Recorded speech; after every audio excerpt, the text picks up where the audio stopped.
നമസ്കാരം. കൊട്ടാരക്കര മീഡിയയിലേക്ക് സ്വാഗതം. കൊട്ടാരക്കരയിൽ കൽപ്പകശ്രീ ഫെഡറേഷന്റെ ആഭിമുഖ്യത്തിൽ ഏകദിന ശില്പശാല സംഘടിപ്പിച്ചു. കൊട്ടാരക്കര ഗാന്ധി ലെനിൻ ലൈബ്രറി ഓഡിറ്റോറിയത്തിൽ വെച്ചാണ് പരിപാടി സംഘടിപ്പിച്ചത്.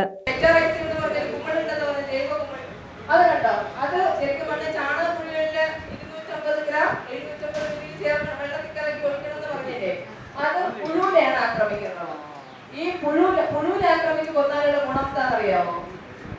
എന്താ കൂടത്തില്ലാതാണോ? പുഴുവിന് സമാധി പോവില്ല, സമാധിയിൽ ഇൻസെക്ട് വരില്ല, ചെല്ലി വരില്ല. അതെ.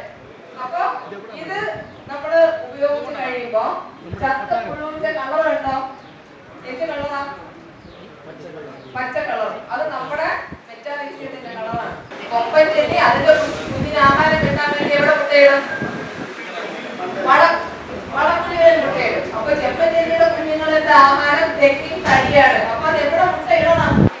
തെങ്ങിന് മുട്ടയിടണം. തെങ്ങിൻ തടിയിൽ മുട്ടയിടണം. അപ്പൊ തെങ്ങിൻ തടിയിൽ ചുമ്മാ ആടാണ്. അപ്പൊ ഇതിന് മുട്ടയിടാൻ ചിലപ്പോ പറ്റിയില്ലെങ്കിൽ ഇത് സെലക്ട് മടലൊക്കെ ഉണങ്ങിയിരിക്കുന്നത് ഞങ്ങൾ ശ്രദ്ധിച്ചിട്ടുണ്ട്. പക്ഷെ ഇപ്പൊ അങ്ങനെയല്ല. തേങ്ങ വെട്ടാൻ വരുന്നവർ ചേർത്ത് വെട്ടിട്ടാ പോകും. ഇവിടെ അങ്ങനെയല്ല. ഇവിടെ ഓല വെച്ചിട്ടുണ്ട്, മടൽ വെച്ചിട്ട് കുറച്ച് ഭാഗം വെച്ചിട്ടുണ്ടോ? അത് നല്ലതാണ്, അങ്ങനെ ചെയ്യാം. അത് 1 മില്ലി 1 ലിറ്റർ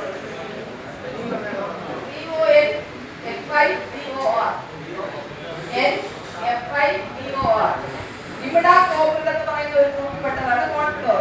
അത് 1 മില്ലി 1 ലിറ്റർ വെള്ളത്തില് ഈ ഏറ്റവും മേളിലത്തെ ഓട്ടയിലും കൂടെ താഴോട്ട് ഒഴിച്ചു കൊടുക്കണം. ചിലപ്പോൾ നമുക്ക് അതിശയിക്കുന്ന രീതിയിൽ തങ്ങി നിൽക്കും. കാരണം എന്താണ്? ഇതിനകത്തുള്ളതെല്ലാം തിന്ന് കടലാക്കി വെച്ചിട്ടുണ്ടാവും. അപ്പൊ ഇത് ചെയ്യുന്നത് നമ്മുടെ ഈ പുഴുക്കളെ അകത്തുള്ള പുഴുക്കളെ അടച്ചു വെക്കും.